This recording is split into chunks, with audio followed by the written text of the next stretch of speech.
Right then, this is a quick walk around video for a really nice looking Honda CR-V. One of the last of the shape actually, 1.6 SR diesel. The car's covered 68,000 miles. Finished in black, which always looks fantastic on these facelift model cars. Roof bars fitted as well, which I think actually looks rather nice on the car. The car's really clean. Go around the car for you. Front, it's chrome on black, looks absolutely fantastic. Lights and lenses clear and intact, no cracks, no condensation. Bonnet very clean, any stone chips minuscule. Near side very smooth in the panel work, can't see any obvious indentations jumping out at me. Near side front alloy, absolutely lovely. Very clean. It's only just been washed off, it's not even been polished, but it's got a rather nice natural gleam to it. Around the back, again the facelift models have the chrome and silver trims at the bottom, again all nice and clean.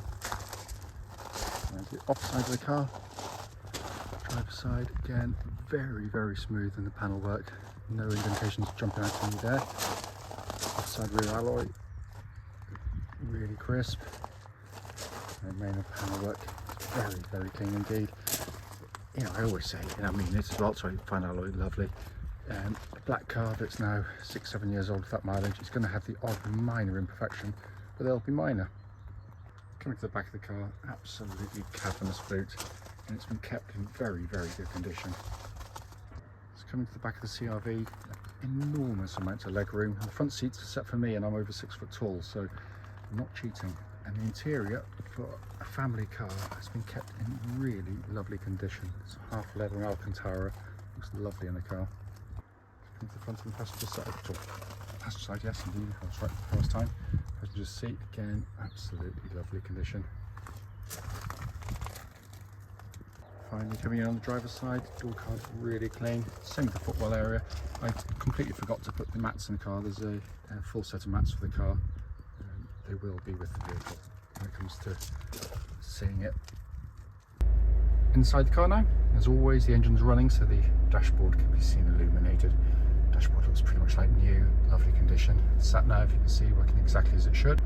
Pop the car into reverse here, you can see the reverse parking camera, which obviously complements the front and rear parking sensors fitted to the car. And coming down, just been kept absolutely beautifully.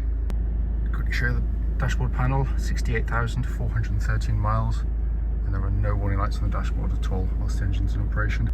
Finally, just to show you, owner's manual, pack and lock wheel nut key, all here and present with the car. Right then, this is a quick road test video, and this is for a Honda CR-V 1.6 SR diesel. Car is registered, if I can find it, LG67EFW. And mileage at the start of the video, 68,406 miles. The reason for all of our videos, and especially this bit, the road test section, is to ensure that if anyone is online looking at any of our cars, they get to see the very car advertised actually in operation.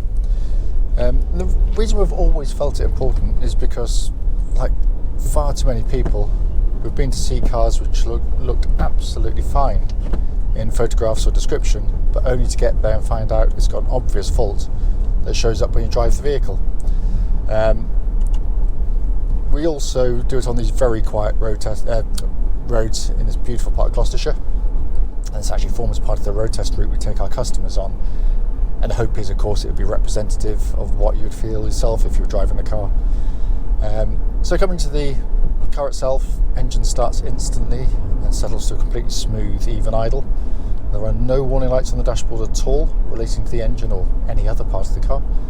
And temperature gauge running into third, which is exactly where it's meant to be on a Honda vehicle. The engines are just simply brilliant diesel engines. They've got all the trademark qualities of Honda, so they're incredibly tough and reliable over very high mileages with just good regular maintenance. They're cam chain driven, so there's no cam belts to worry about. But as I always say, more than that actually is the fact that it's just how nice it is to operate. You know, don't think because it's only a 1.6 it hasn't got get up and go. Quite the opposite. It goes very well indeed. Brush the throttle, it just picks up speed, but it does so in a very unflustered, quiet, refined manner.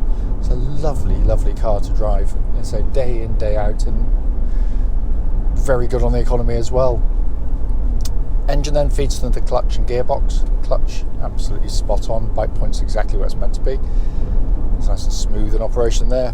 Gearbox is an absolute object lesson to other manufacturers in how to do a gearbox. First of all, positioning the gear lever, ergonomically perfect. Hand just falls naturally to it. The engagement plane is perfection. It's how your arm will just naturally fall forward. But unlike so many cars in its class, which tend to give you kind of agricultural feeling gearboxes, this is slick, it's quick, it's short in throw, it's got a lovely, snappy, precise action to it that you'd ordinarily expect in something much sportier than this.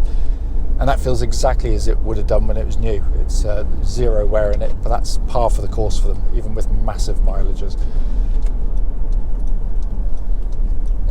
So come to the steering and chassis. Honda were pioneers of this particular segment, in all honesty, and especially in the fact that they made cars like this drive like cars. No longer did they have to drive like very sort of agricultural vehicles. And the steering chassis is the main part of that, because the steering is beautifully weighted. It's got a kind of a meatiness to it. Never feels unflustered, or flustered rather. It never feels nervous in any way. It's accurate and precise in the way you pick your way through corners really nicely. And this isn't to say they're sporty, because they're not meant to be, despite what some road testers seem to think they should be. It's a family car, and it does what it does brilliantly well. The steering also tracks lovely and straight. There's no vibrations at this speed or any speed up to the legal limit, but it works beautifully with the chassis as well. The chassis is a difficult thing to get right on these cars, because if this corner's a classic, so if I go to this corner, I pick up speed a bit deliberately, turn in, completely smooth through the corners, very little body roll and lolloping about, which is what you tend to get with quite tall cars, especially ones which go for a soft suspension setup, which can be initially very pleasing and very comfortable on the road. But as soon as you start throwing them through corners, they can lollop about.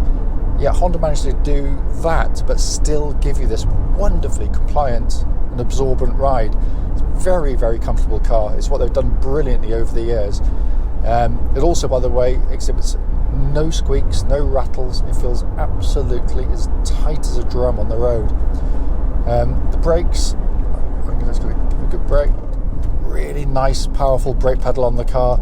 Again, there's no sort of pulsing or vibrations coming back through the brake pedal at all, so all in very, very fine order there. And then finally to come inside the car. Literally just arrived, so it's not been cleaned yet, but it is clean, so it's it's not going to take much. Just a lovely place to sit. First and foremost, Honda build quality. Beautifully put together cars, no squeaks, no rattles. But just a lovely place to sit. As soon as you get in the car, everyone that comes to see them say the same things. People also who may think when they first get there, think, oh crikey, it looks bigger. I'm not sure, it may be going up a size in car. They're not as big as they look. They're quite deceptive. They're not that much longer than a Honda Civic, or wider actually. But because it looks bigger, it's all in the head. But as soon as you get in them, everyone says the same thing, how easy it is to place yourself on the road. Brilliant visibility, helped by these huge wing mirrors, which help you sort of reverse and change lanes, all that kind of thing. Quite a low dash line, so I can actually see up on it, which is a minor miracle on a modern car. And everything is just very simply laid out. Within a day or two of driving these cars, you've pretty much mastered it. It's that simple to come to terms with. All bits working, sat nav as you can see, again relatively straightforward by modern standards. Separate to the screen, which I really like, is your dual zone climate control system here, so you can have different temperatures side to side, which also, by the way, pumps out lovely cold air, because we tried that in a nice warm workshop earlier. All the switch gear has that telltale, high quality, beautifully damped feel that you get from Honda in terms of all the controls. Very satisfying to use. Heated seats again, working exactly as they should. And then you've got your dash binnacle in front, which is crisp, minimalist in lots of ways. Only imparts information you actually need rather than overcomplicating it. And then you've got this lovely leather-bound steering wheel, which feels absolutely fantastic in hand. These are fantastic cars. They really, really are, I have to say. I've driven enough, we've owned enough, we've got one in the family, and I've got a new shape one as well, so we do love them. But can't fault it. It drives absolutely beautifully.